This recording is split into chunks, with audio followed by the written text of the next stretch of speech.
إن الحمد لله نحمده ونستعينه ونستغفره ونؤمن به ونتوكل عليه ونعوذ بالله من شرور أنفسنا وسيئات أعمالنا من يهده الله فلا مضل له ومن يضلل فلا هادي له وأشهد أن لا إله إلا الله وحده لا شريك له وأشهد أن محمدا عبده ورسوله أرسله بالحق بشيرا ونذيرا بين يدي الساعة من يطع الله ورسوله فقد رشد ومن يعصهما فإنه لا يضر إلا نفسه ولا يضر الله شيئا أما بعد فإن خير الحديث كتاب الله وخير الهدي هدي محمد صلى الله عليه وسلم وشر الأمور محدثاتها وكل محدثة بدعة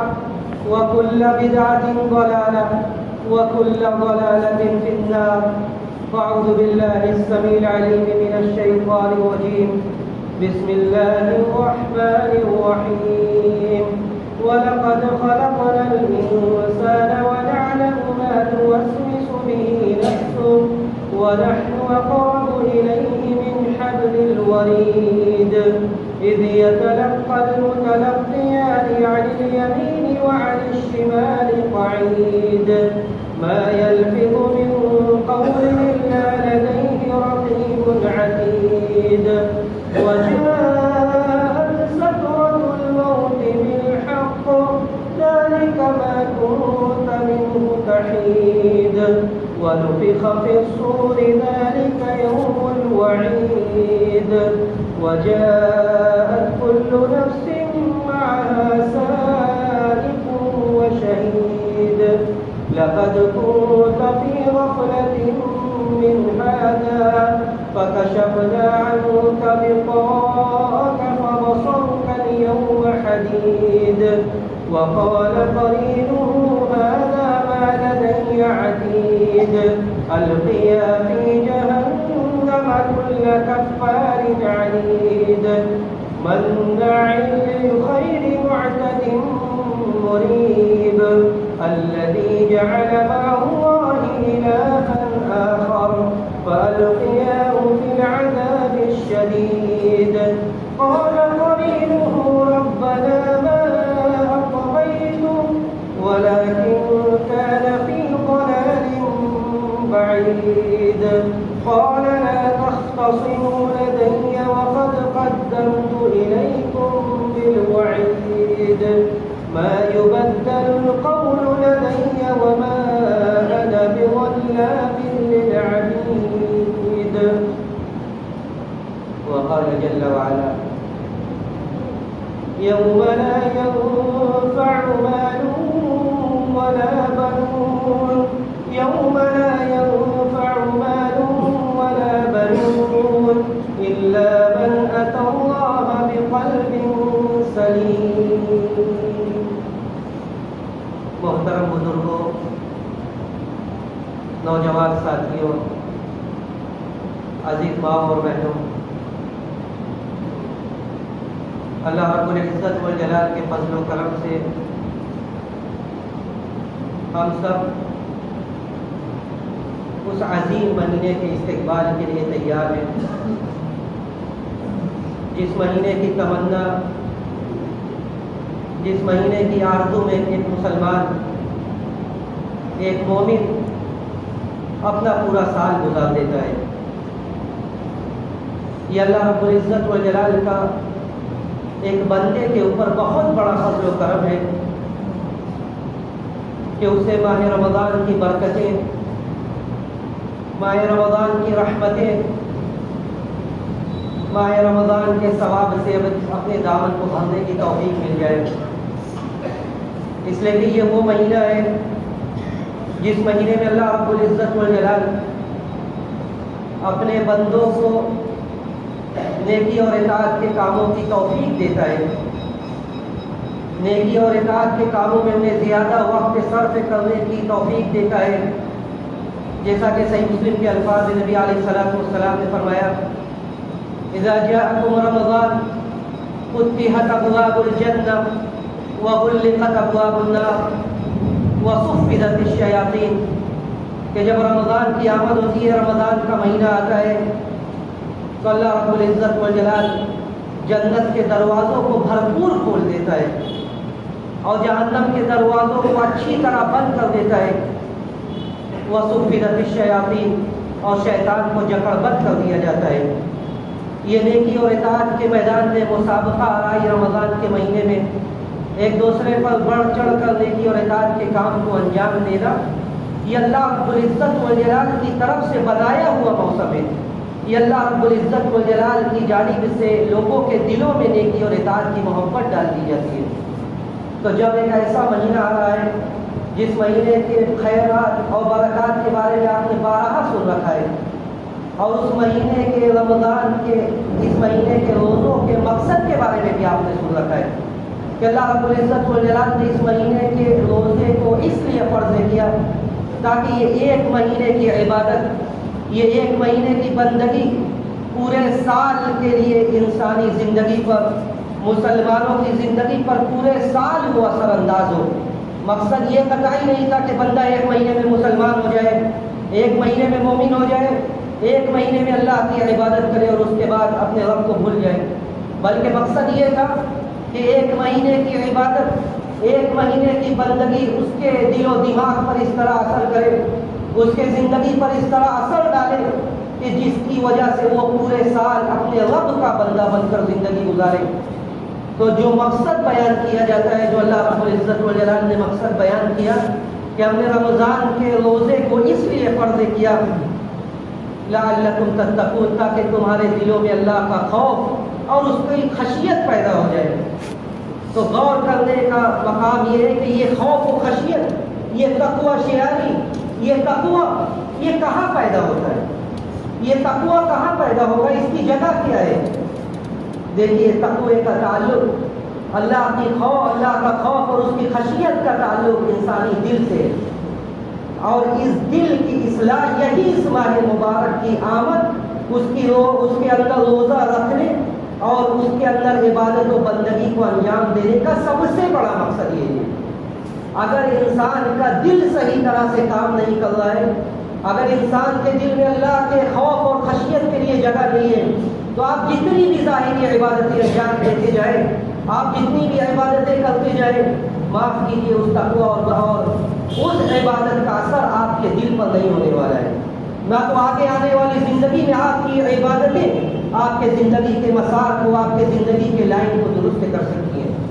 تو اس لیے کہ ایک جگہ گندی ہے، ایک جگہ پلید ہے، آپ اسے جس قدر عطر سے معطر کرتے جائیں، وہ عطر وہاں پہ بہت زیادہ اثر انداز نہیں ہو سکتا ہے، بلکہ اس جگہ پر عطر استعمال کرنے کے لیے ضروری ہے کہ پہلے اس جگہ کو پاک و صاف کیجیے، پہلے اس جگہ کو پاک و صاف کیجیے تاکہ عطر صحیح طرح سے کام کر سکے۔ اسی طرح دلوں میں اللہ کا خوف اور تقوی، دلوں میں خوف و خشیت الہی پیدا کرنے کے لیے ضروری ہے کہ پہلے دلوں میں جو گندگیاں، دلوں میں جو برائیاں ہم پال کر رکھیں، ان برائیوں سے اپنے دلوں کو خالی کریں۔ اس لیے کہ یہ اس دل کی صفائی اس لیے ضروری ہے کیونکہ جو بندہ اپنے دل کو صاف رکھتا ہے، اللہ کی رضا پانے کا وہی سب سے بڑا مستحق ہے۔ جس کا دل پاک و صاف ہوتا ہے، اللہ کی رضا اور اس کے رضوان کو پانے کا سب سے بڑا مستحق بندہ یہی ہے۔ دوسری بات یہ کہ جس کے دلوں میں، جس کا دل پاک و صاف ہوتا ہے، عبادتوں کی لذت کو وہی محسوس کرتا ہے، عبادتوں کی لذت کو وہی محسوس کرتا ہے۔ ورنہ ہم نماز کے لیے صفوں میں لگے ہوئے ہیں لیکن ہمارا دل کہیں اور ہے، ہم عبادتوں کو انجام دینے کی کوشش کر رہے ہیں لیکن ہمارا دل نہیں لگ رہا ہے۔ اور تیسری بات یہ کہ دلوں کو صاف کرنے کی وجہ یہ ہے کیونکہ یہی دل اللہ رب العزت والجلال کے یہاں محل اعتنا ہے، یہی اسی دل کو اللہ دیکھتا ہے۔ یہ ظاہری اعضاء جسمانی تو ہر انسان دیکھ سکتا ہے، لیکن یہ دل اور دل کی عبادتیں جو پوشیدہ ہیں، جو چھپی ہوئی ہے، اس کو دیکھنے والا صرف اور صرف پروردگار ہے۔ اور اسی لیے اللہ کے نبی صلی اللہ علیہ وسلم نے لوگوں سے کہا کہ اپنے دل کی اصلاح کرو۔ ان اللہ لا ينظر الى صوركم ولا الى اجسادكم ولكن ينظر الى قلوبكم واعمالكم۔ اللہ رب العزت والجلال تمہارے شکل و صورتوں کی طرف نہیں دیکھتا ہے، اللہ سبحانہ و تعالیٰ یہ نہیں دیکھتا ہے کہ ہمارا جسم کیسا ہے، ہماری شکل و صورت کیسی ہے، وَلَٰكِنْ يَنظُرُ إِلَىٰ قُلُوبِكُمْ وَأَعْمَالِكُمْ، بلکہ اللہ رب العزت والجلال یہ دیکھتا ہے کہ ہمارا دل کتنا پاک و صاف ہے، کتنا پاکیزہ دل کے ہم مالک ہیں۔ اس لیے کہ یہ دل فاسد ہو جائے، اس دل میں برائیاں پنپنے لگے، اس دل میں برائیاں پنپنے لگے تو کوئی بھی عبادت اثر انداز نہیں ہو سکتی۔ الا وَإِنَّ فِي الْجَسَدِ مُضْغَةً إِذَا صَلَحَتْ صَلَحَ الْجَسَدُ كُلُّهُ، اگر اس دل کی ہم اصلاح کر لے جائیں تو پورا اعضاء جسمانی صحیح ہو جائے گا۔ جسم میں ایک ایسا ٹکڑا ہے کہ اگر اس کی اصلاح کر لے جائے تو پورا اعضاء جسمانی صحیح ہو جائے گا، پورے اعضاء جسمانی کا عمل اللہ کے خوف و خشیت کے مطابق ہونے لگے گا۔ لیکن الا وَإِنَّ فِي الْجَسَدِ مُضْغَةً إِذَا فَسَدَتْ فَسَدَ الْجَسَدُ كُلُّهُ أَلَا وَهِيَ الْقَلْبُ، اور اگر یہ دل فاسد ہو جائے، دل گندا ہو جائے تو پھر پورا اعضاء جسمانی پلید ہو جائے گا، گندا ہو جائے گا، اس پر وہ عبادتیں جو ہم انجام دے رہے ہیں وہ عمل نہیں کر سکتی، وہ اثر نہیں دکھا سکتی۔ تو اسی لیے نبی علیہ الصلوۃ والسلام نے اللہ رب العزت والجلال کے فرامین کو، صحابہ کرام کو بتلایا کہ اس دل کی اصلاح کرو، داوی قلبک فإن حاجۃ اللہ الی العباد، اپنے دلوں کی دوا کرو، اس لیے کہ اللہ کے یہاں یہی مقصود ہے کہ آدمی اپنے دل کو صحیح کر لے جائے، آدمی اپنے دل کو صحیح کر لے جائے، یہی مقصود ہے اور یہی حاصل ہے عبادتوں کا۔ اللہ رب العزت والجلال نے جو آیت میں نے پڑھی اس میں حشر و نشر کا تذکرہ کیا گیا، قیامت کا ذکر کیا گیا، آس پاس کی آیات میں قیامت کا ذکر کیا گیا، وہاں پہ بھی اللہ رب العزت والجلال نے یہی ذکر کیا کہ اس دن جب حشر و نشر قائم ہوگا، قیامت برپا ہوگی، اس دن آدمی کو کام کیا آئے گا، اس دن مال و اولاد کام نہیں آنے والی ہے۔ یوم لا ينفع مال ولا بنون الا من اتى الله بقلب سلیم، اس دن مال اور اولاد کام آنے والے نہیں ہیں، بلکہ اس دن وہ آدمی اللہ کے یہاں کامیاب ہوگا جس کا دل صحیح سالم ہو، جس کا دل میں کسی طرح کی گندگی نہ ہو، آلودگی نہ ہو، اور اسی کا تعلقات آدمی کے باطنی زندگی سے، آدمی کا باطن کیا ہے وہ ظاہر کیا ہے، اس دل کی اصلاح اس کے باطن کی زندگی پر اثر انداز ہوتی ہے۔ جب آدمی خلوت میں ہوتا ہے، تنہائی میں ہوتا ہے، اس کی تنہائی کیسی ہوتی ہے، اللہ کے ساتھ اس کا ربط کیسا ہے، یہ اس کے لیے ضروری ہے کہ آدمی کا دل صحیح ہو۔ علامہ ابن القیم رحمہ اللہ نے عبداللہ ابن مبارک رحمہ اللہ کا قول ذکر کیا امام مالک کی سوالے میں۔ امام مالک جسے امام داری ہجرہ کہا جاتا ہے، مدینے میں پوری زندگی قال رسول کی صدائیں بلند کرتے رہے اور اپنے اقران پر، اپنے معاصرین پر انہوں نے وہ فوقیت حاصل کی کہ آج تک امام مالک کا نام عزت و اکرام کے ساتھ لیا جاتا ہے۔ عبداللہ ابن مبارک نے کہا کہ ما رأیت مثل مالک موقفا علی اقرانی، میں نے امام مالک جیسا کسی کو نہیں دیکھا کہ جس طرح انہوں نے اپنے اقران پر، اپنے معاصرین پر، اپنے ساتھیوں پر جو فضیلت حاصل کی، اس طرح میں نے کسی کو نہیں دیکھا۔ اس کے بعد عبداللہ ابن مبارک کہتے ہیں کہ ما کان کثیر صیام ولا صلاۃ، بہت زیادہ روزہ نماز کرنے والے وہ نہیں تھے۔ اس کا مطلب یہ نہیں کہ فرض نماز و فرض روزوں سے غافل، مطلب یہ کہ نوافل میں بہت زیادہ نماز اور بہت زیادہ روزوں کا اہتمام کرنے والے نہیں تھے، لیکن الا ان یکون له سریرہ، مگر کچھ نہ کچھ تو تھا، الا ان یکون له سریرہ، کوئی پوشیدہ عبادت ایسی تھی، دل کا کچھ عمل ایسا تھا جو اللہ رب العزت والجلال دیکھ رہا ہے اور جس کی وجہ سے انہیں وہ فوقیت ملی، وہ فضیلت ملی، دلوں میں ان کی وہ محبت ڈالی گئی جو اور لوگوں کو، ان کے معاصرین کے اور ان کے ساتھیوں کو نہیں ملی۔ اس لیے کہ دل کا یہ عبادت، دل کا یہ عمل، دل کی عبادت یہی اللہ کے یہاں مقصود ہے، اور نبیوں کی پوری زندگی، نبیوں کی پوری زندگی اسی عمل پر منحصر ہوئی ہے، اور دلوں میں جو بھی پنپتا تھا اسے فوراً نکال دیتے تھے۔ آج مصیبت یہ ہے کہ جو باتیں رونما ہوتی ہے، ظاہر ہوتی ہے، اس بیماری کو ہم پال پال کر اپنے دلوں میں رکھ کر اسے ناسور بنا لیتے ہیں۔ اس بیماری کو، اس بیماری کو، جو اختلافات، جو حوادث، جو حسد، جو بغض، جو بے اخلاقی برائیاں، اسے ہم دل میں اتنی جگہ دیتے ہیں کہ وہ دل کی یہ بیماری ناسور ہو جاتی جس کا علاج ناممکن ہو جاتا ہے۔ جبکہ نبی علیہ الصلوۃ والسلام نے دوسرے نبیوں کے بارے میں بتایا، ایسے ہی بخاری کے الفاظ ہیں کہ اللہ کے رسول صلی اللہ علیہ وسلم نے فرمایا کہ کرامت تو یہ ہے، کریم تو وہ ہے جن کی 3 نسلیں کریم تھی، 3 نسلیں شرف و کرامت میں مشہور تھی، ان کی کرامت کی گواہی کیوں دے گئی؟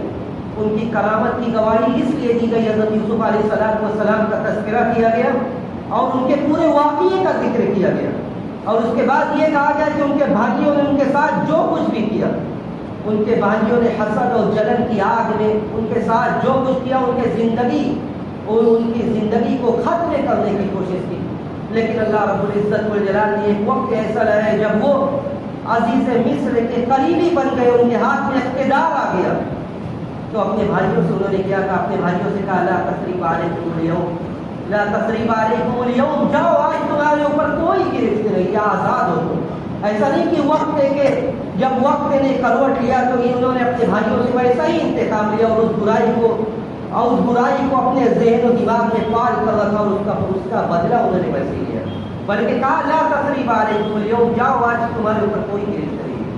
نبی علیہ السلام کی زندگی اتنا ستایا گیا، آپ کو مکہ سے نکلنے پر مجبور کیا گیا، آپ طائف گئے، طائف کے اوباشوں کو آپ کے پیچھے لگا دیا گیا، آپ اپنے چہرے انور سے خون کو پوچھتے ہوئے کہتے ہیں، حضرت عبداللہ ابن مسعود کہتے ہیں، صحیح بخاری کے الفاظ ہیں کہ آپ اپنے چہرے انور سے خون کو پوچھتے ہوئے کہتے تھے کہ اللہم اغفر لی قومی فانہم لا یعلمون۔ یہ نبی کی نبوت تھی، یہ اعلیٰ اخلاق تھا، یہ دل کی سلامتی تھی۔ آپ خون کو پوچھ رہے اور کہہ رہے ہیں اللہم اغفر لی قومی، اے اللہ میری قوم کو معاف کر دیں، یہ لوگ نادان ہیں، اے اللہ میری قوم کو معاف کر دیں، یہ لوگ نادان ہیں۔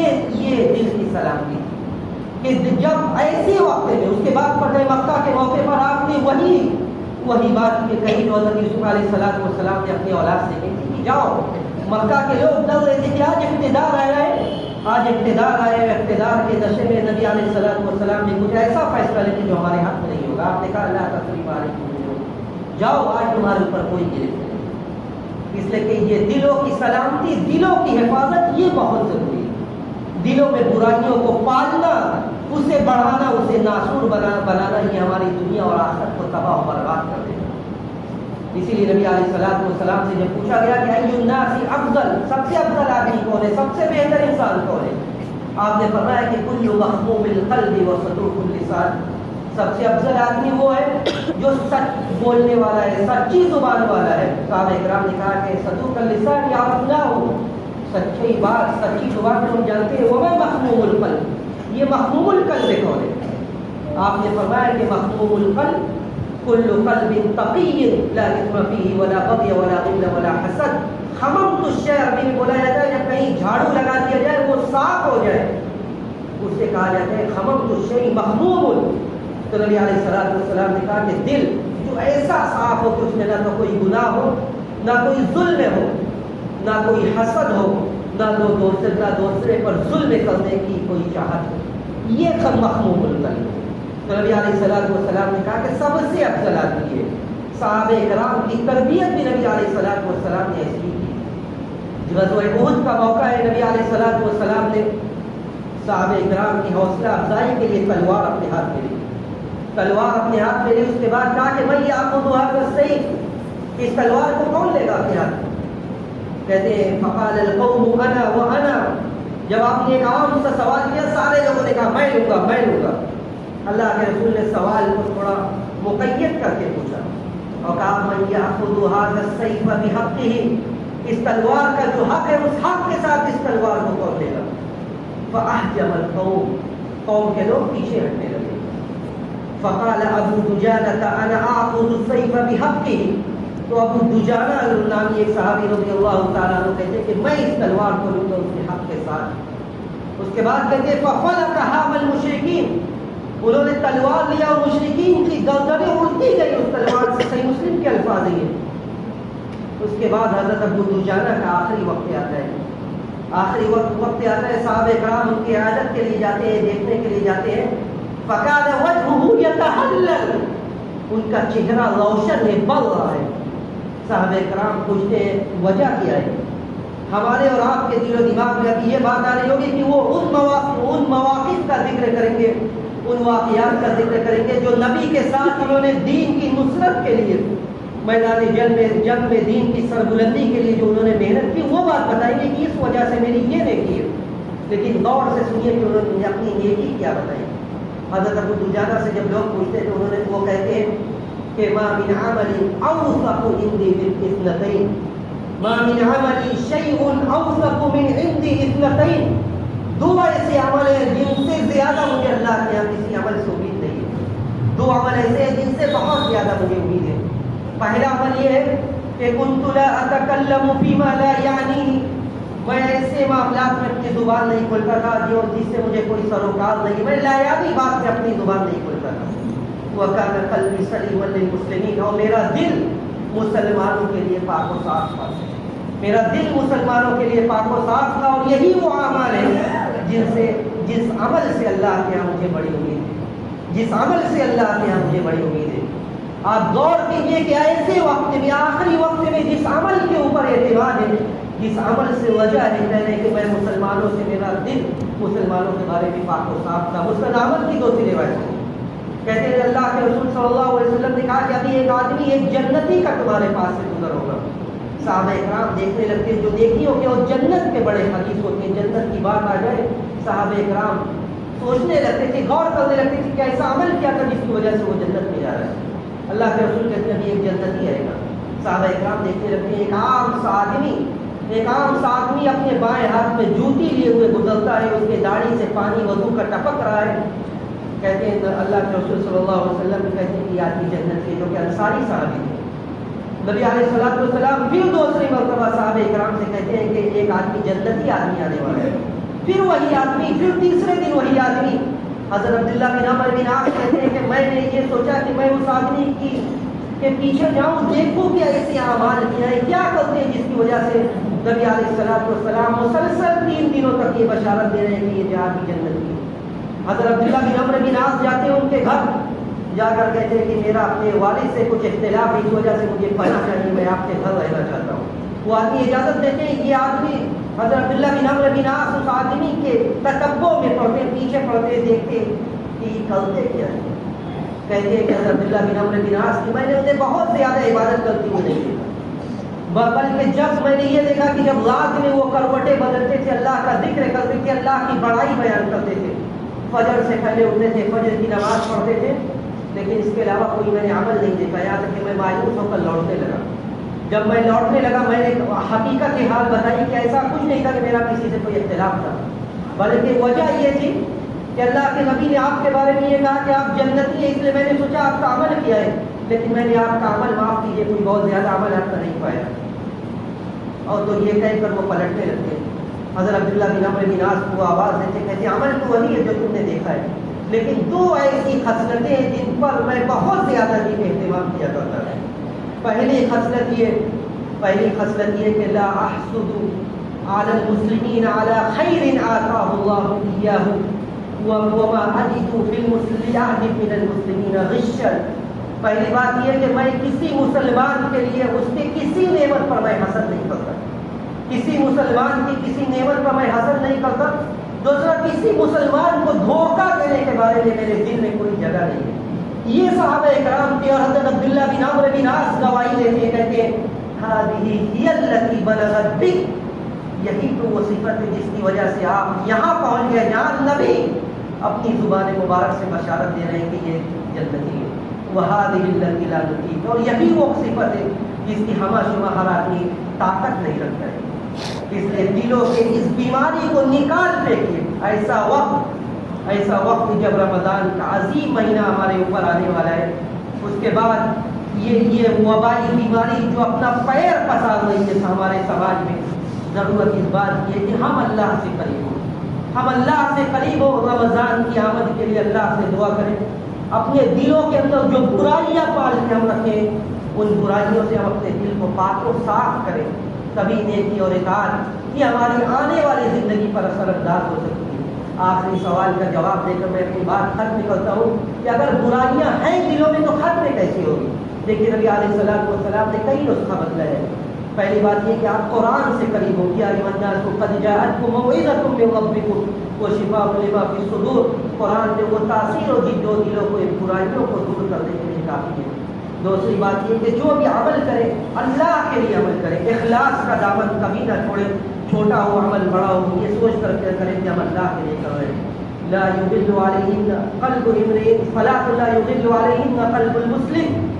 تین چیزیں ایسی ہیں جس کے وجہ سے انسان کے اندر سے دلی برائی ختم ہوتی ہے. اخلاص، کسی طرح جماعت کو لازم پکڑنا، ولی امر کی اطاعت کرنا.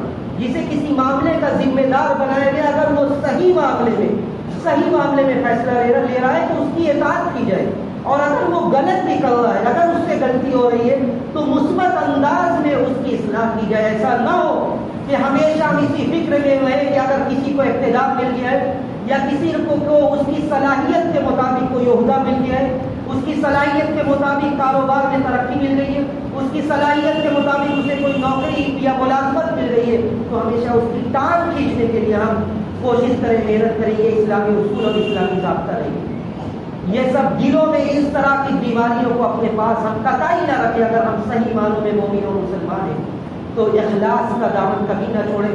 بدگمانی سے بچیں. یا ایھا الذین آمنوا اجتنبوا کثیرا من الظن. بدگمانی سے بچو، اس لیے کہ یہ گناہ ہے اور یہ ساری آثار اعمال کو برباد کر دیتا ہے.